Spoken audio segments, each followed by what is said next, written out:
visit to America's oldest federal cultural institution.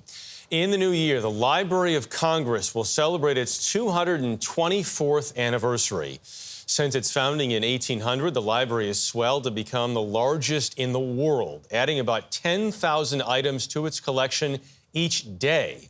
But as Scott MacFarlane shows us, the library holds much more than just books and papers. In the nation's capital, with its towering statues and monuments honoring American presidents and legends, you'll also find much smaller, more obscure, and real-life mementos of those icons held inside the Library of Congress.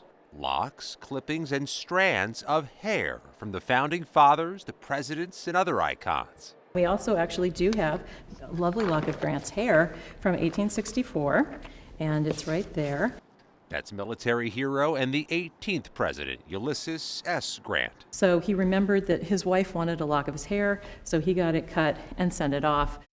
For centuries, long before photography was affordable, it was common practice to send and even gift one's hair as a sentimental keepsake by which to be remembered, says Carla Hayden, the Librarian of Congress. Think about it. That was a tangible way of having something of the person after they're gone.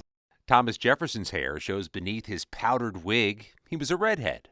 Lincoln's locks were clipped after his assassination.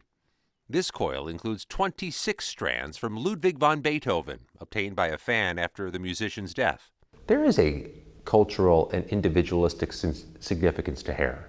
It manifests itself in so many ways. When you think about people who've had health challenges, especially going through, let's say, chemotherapy, and just the trauma of losing hair, it signifies so many things, and it signifies things in different ways in different cultures.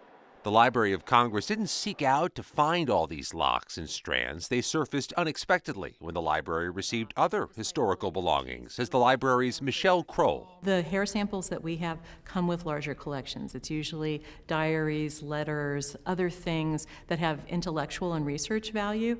They found James Madison's hair inside of a locket he tucked into a love letter.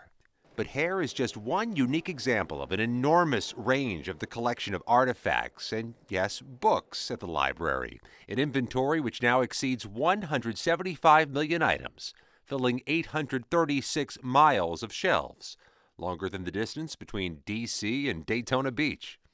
A repository that also includes the world's largest flute collection, 1,700 of them, including James Madison's crystal flute used in this viral performance at the library last year by pop star Lizzo, a classically trained flautist.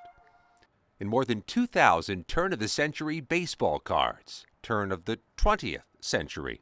And they're shifting and sharing images of the most distinctive items to their online repository. We want to make sure that when we look at a digital future and digitizing collections, that we digitize first the things that are unique. Not the bestsellers or different books like that, but also things that capture the imagination but are very, very unique. And Congress's library, which lures 500,000 in-person visitors a year, has just added more to its shelves, including the personal catalogs of the choreographer of The Lion King and playwright Neil Simon. In this era of Instagram and YouTube, the idea of preserving such an unorthodox piece of history has disappeared. But for the founding fathers, these obscure items are preserved for generations to come. For CBS Saturday Morning, I'm Scott MacFarlane at the Library of Congress. I'm a little freaked out about the hair. I'm sorry. It was a I know. common practice to send and gift hair. Oh, yep.